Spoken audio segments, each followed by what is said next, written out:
સિયારામ, જય શ્રી કૃષ્ણ. જો આ બળદ છે ને, આજે અમે ગાયને જુનાગઢ હોસ્પિટલ લઈ ગયા હતા, બરાબર. તો આ બળદ માણાવદરની ઉપર ડિવાઈડર ઉપર પડ્યો હતો. માણાવદર એટલે જુનાગઢ લાઈનમાં એમ ત્યાં હતો. અને છોકરા આવતા હતા, જોઈ ગયા એટલે ઘણી બધી ઈરું બીરુંને પડી ગઈ હતી એને. અને બાજુમાં એક હોટલવાળા છે, એની પાસે ગયા તો હોટલવાળા કે ભાઈ કે 3-4 દિવસથી પડ્યો છે.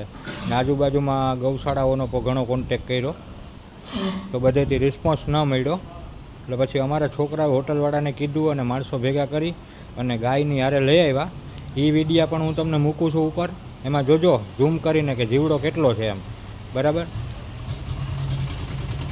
ખરેખર ક્યારેક ક્યારેક આપણને એમ થાય કે માનવતા મરી પરવારી છે કે હું એમ. ગૌશાળાઓ હલાવી છે પણ આવા પશુઓ જ્યાં હેરાન થાય છે, રોડ ઉપર 3-4 દિવસથી વરસાદમાં ભીંજાતા હોય તો એને લઈ જવા માટે થઈને એની પાસે સુવિધા નથી.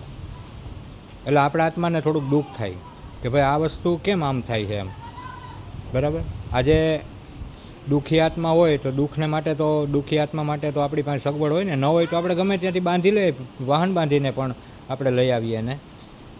અને પછી એ તો અમે લઈ આવ્યા અહીંયા.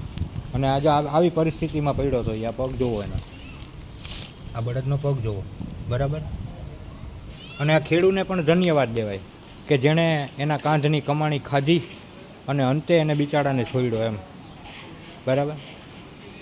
આજે આપણા પોરબંદર જિલ્લામાં કે ગુજરાત આખામાં ક્યાંય વરસાદ નથી પડતો ને, એ આપણે પાપ ભોગવીએ છીએ એટલે. કારણ કે આના કરમ તો લાગવાના જ છે બધાયને, બરાબર. એટલે વરસાદ ખેંચાતો જાય છે.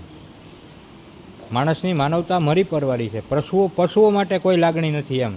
માણસને બસ એક હું જીવી જાઉં એટલે ઘણું. પણ એવું તો કોઈ અમરપટ્ટો લખાવી નથી આવ્યું. કારણ કે રામચંદ્રજીને આ જગત છોડવું પડ્યું, કૃષ્ણને છોડવું પડ્યું, રાવણને છોડવું પડ્યું, હરેક વ્યક્તિઓને છોડવું પડ્યું. અને ભીષ્મ પિતા જ્યારે બાણસૈયા ઉપર હતા અને કૃષ્ણ ભગવાન આવ્યા ને, ત્યારે એને કૃષ્ણને કીધું હતું કે કૃષ્ણ આ મને કેમ આ બાણસૈયા આવી 6 મહિનાની. ત્યારે કીધું કાકા તમારામાં તાકાત હતી, તમે વડીલ હતા, તે છતાં પણ જ્યારે દ્રૌપદીના તીર ખેંચાતા હતા ને ત્યારે એક શબ્દ તમે ન બોલ્યા ને એટલે નજરે જોયાનું પણ તમને પાપ લાગ્યું, એટલે તમારે બાણસૈયા ભોગવવી પડી. એટલે હું જે બોલું છું ને એ ભાઈ સત્ય બોલું છું, બરાબર. કોઈને દુઃખ લાગતું હોય તો માફ કરજો, બરાબર. પણ આ જે છે ને એ સત્ય સનાતન છે. કારણ કે આ જગતમાં આ પણ જીવવા આવ્યા હતા. આને પણ ખેતરોમાં ખૂબ મહેનત કરી હશે બિચારાએ, અને અત્યારે આવી હાલત થઈ ગઈ, બરાબર. જય સિયારામ, જય ગૌ માતા.